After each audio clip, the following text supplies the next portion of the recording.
Mi deseo es conocerte a ti, Señor Jesús. Mi deseo es conocerte a ti, Señor Jesús.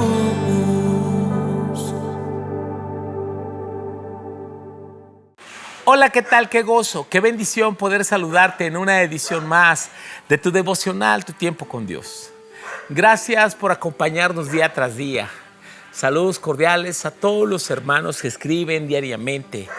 Felicidades a aquellos que cumplieron años.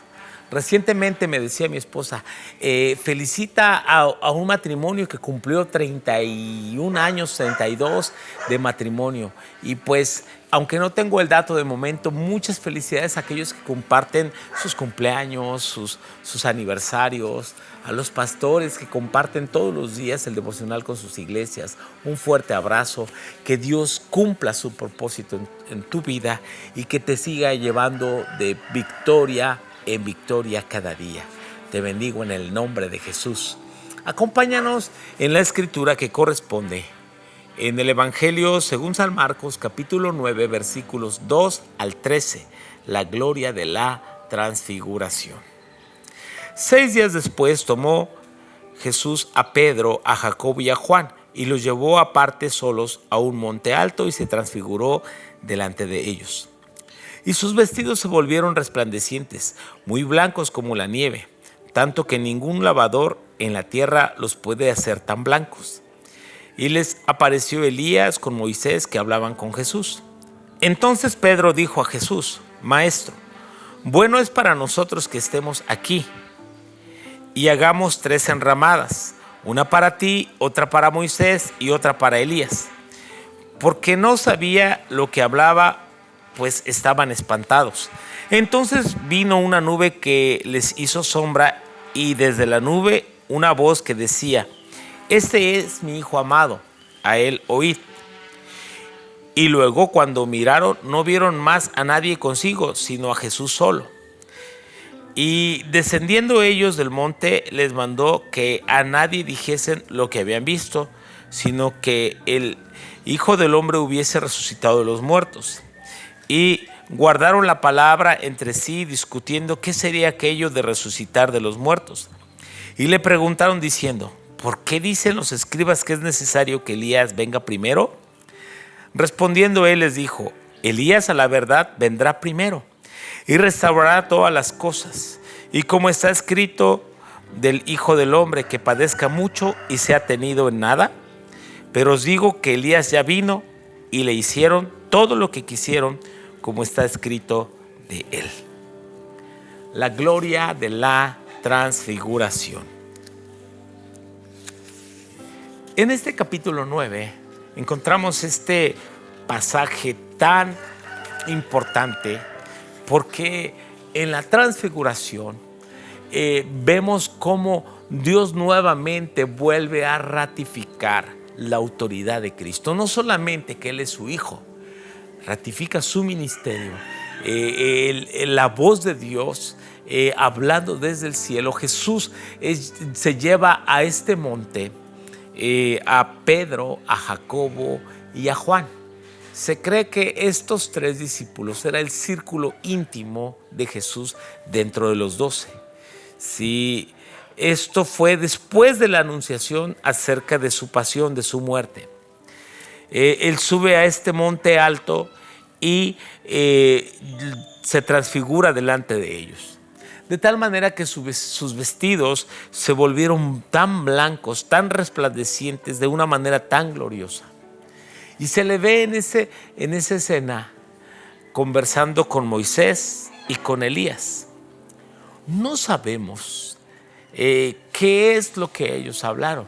Lo que sí queda claro es lo que la voz del cielo que dijo: este es mi Hijo amado, a él oíd. Los intérpretes nos enseñan o nos explican que la autoridad de Jesús sobre la ley, representada por Moisés, y la autoridad de Jesús sobre los profetas, representados por Elías. Entonces, podríamos parafrasear la palabra de Dios diciendo: ya no escuchen más la ley, ya no escuchen más los profetas, ahora la autoridad suprema es Jesús. Es el autor de los Hebreos que nos dice que en otros tiempos Dios nos ha hablado a los padres por los profetas, pero ahora en estos postreros, en estos últimos días, nos ha hablado por el Hijo, a quien constituyó heredero de todo y por quien asimismo hizo el universo. Entonces, esa transfiguración declara la autoridad de Jesús sobre todo. El Evangelio de Lucas dice que mientras oraba, su rostro cambió y habló de su partida a Jerusalén. Pedro sugiere construir 3 cabañas, 3 enramadas. Como ya lo explicábamos ayer, Pedro siempre está pensando en lo terrenal y en su comodidad. Pedro dice: no vayas a la cruz. Pedro dice: no bajemos, quedémonos aquí. Y en el valle hay una gran necesidad. Y Jesús tiene compasión de la gente. Así que Pedro sugiere esto. Y se oyó esta voz en las nubes que declara la autoridad de Jesús, que ha venido a cumplir la ley y cumplir los profetas. La transfiguración también es el cumplimiento de lo dicho por Jesús. Algunos de ustedes no gustarán la muerte hasta que hayan visto el reino de Dios venido con poder. Jesús manda a los discípulos a no contar lo que han visto en la transfiguración. Los discípulos tienen la sensibilidad espiritual para entender las palabras, aún no la tienen. Entonces, Jesús comenta una profecía que hablaba acerca de Elías, que Elías habría de venir y Elías vendría y restauraría todas las cosas antes de la manifestación del Mesías. Y Jesús dice: algunos dicen que Elías ha de venir, pues de cierto les digo que Elías ya vino. ¿Y quién era Elías? Era Juan el Bautista. Juan el Bautista, sí, quien los líderes religiosos no reconocieron el espíritu y el poder de Elías en Juan, quien vino a anunciar bautizando, bautismo de arrepentimiento, a preparar el camino del Señor. Y Juan el Bautista declaró cuando Jesús vino a bautizarse: este es el Cordero de Dios quien quita el pecado del mundo. Él vino a preparar el camino. Jesús es aquel que vino a salvar al pueblo de sus pecados. Por eso te digo, confía en Jesús. Jesucristo está por encima de todo. Él es nuestro poderoso Salvador y Señor, y Él puede guiar nuestras vidas hasta el final de los tiempos. Él es el único camino, Él es la verdad, Él es la vida. No es a través de ritos, no es a través de profecías, es a través de Cristo Jesús, quien dio su vida por nosotros en la cruz. Sí, camina firme y adelante. No desmayes de todo el propósito de Dios. Te bendigo en el nombre precioso de Jesús. Amén y amén.